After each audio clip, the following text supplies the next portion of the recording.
Hello बच्चों, let's read the question. The question says statement 1, meiosis increase the genetic variability in the population of organisms from one generation to next generation. Statement 2, during Pachytene, crossing over occurs between non-sister chromatids of homologous chromosomes. Statement 1 में बोला है meiosis genetic variability को increase करती है in population of organisms from one generation to another generation. Statement 2 में बोला है Pachytene phase में crossing over होती है non-sister chromatids की homologous chromosome में.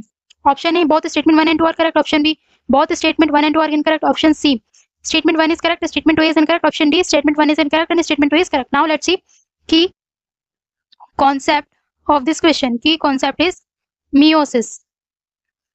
meiosis को हम reduction division भी बोलते हैं, reduction division भी बोलते हैं, because इसमें number of chromosomes हाफ हो जाते हैं, इसलिए इसे रिडक्शन डिवीजन बोलते हैं. मियोसिस भी दो पार्ट में होती है, एक तो meiosis 1 and meiosis 2. Meiosis 1 and meiosis 2. जो मियोसिस 1 है वो रिडक्शन डिवीजन होती है. मियोसिस 1 रिडक्शन डिवीजन होगी, जबकि मियोसिस 2 जो है वो इक्वेशनल डिवीजन होती है. इक्वेशनल डिवीजन, इसमें नंबर ऑफ क्रोमोसोम हाफ नहीं होते. मियोसिस 1 में नंबर ऑफ क्रोमोसोम हाफ हो जाते हैं. मियोसिस 1 एंड मियोसिस 2 में जो कैरियोकाइनेसिस फेज होता है, कैरियोकाइनेसिस फेज, कैरियोकाइनेसिस यानी कि nuclear division, nuclear division meiosis 1 में भी होता है, मियोसिस 2 में भी होता है. जब न्यूक्लियर डिवीजन होगा तो उसमें और फेज होते हैं, जिसे बोलते हैं prophase 1, prophase 1, metaphase 1, anaphase 1, telophase 1. ये मियोसिस 1 में फेज होते हैं. और सेम फेज मियोसिस 2 में भी होते हैं. यहाँ पे होंगे prophase 2, metaphase 2, anaphase 2 and telophase 2.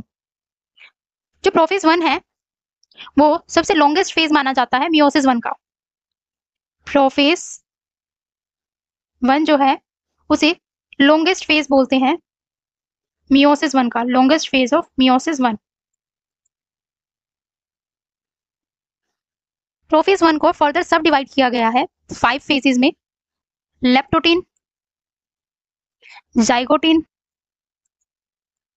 पकाइटिन, diplotene and diakinesis. ये 5 फेजेस हैं जिनमें प्रोफेज 1 को फर्दर डिवाइड किया गया है.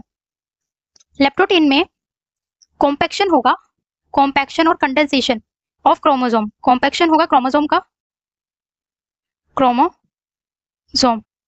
क्रोमोसोम का कॉम्पैक्शन यानी कि कंडेंसेशन होगा. जाइगोटीन में पेयरिंग होगी होमोलोगस क्रोमोसोम की, pairing of homologous chromosomes, homologous chromosomes की पेयरिंग होगी. देन पैकाइटिन में क्रॉसिंग ओवर होगी नॉन सिस्टर क्रोमैटिड्स के बीच में, crossing over between non sister chromatids, non sister chromatids. ये जो क्रॉसिंग ओवर हो रही है नॉन सिस्टर क्रोमैटिड्स के बीच में leads to genetic variation. Genetic variation से क्या होता है, वेरिएशन आता है, और ये वेरिएशन के लिए रिस्पॉन्सिबल है जो क्रॉसिंग ओवर हो रही है. डिप्लोटिन में एक्स शेप स्ट्रक्चर बनेगा जिसे हम बोलते हैं क्याजमेटा, क्याजमेटा. ये एक्स शेप स्ट्रक्चर बनेगा. और डाइकाइनेसिस में टर्मिनलाइजेशन हो जाएगा क्याजमेटा का, terminalisation of chiasmata. Now come to the question. Statement 1, meiosis increase the genetic variability in the population of organisms from one generation to another generation or to the next. ये statement correct है because जो meiosis है, meiosis में crossing over होती है. Prophase 1 के sub division phase पैकाइटिन में crossing over होती है, जिससे क्या होती है, वेरिएशन आती है. और वेरिएशन आएगी तो एक जनरेशन से दूसरे जनरेशन में जेनेटिक वेरिएबिलिटी होगी. Statement 2, during pachytene crossing over occurs between non sister chromatids of homologous chromosome. ये स्टेटमेंट भी करेक्ट है. Statement 1 and 2 are correct, both statement correct है. और हमें करेक्ट स्टेटमेंट के अकॉर्डिंग ऑप्शन ए एप्रोप्रिएट है, मोस्ट एप्रोप्रिएट ऑप्शन है. So most appropriate answer is A. I hope you understood it well.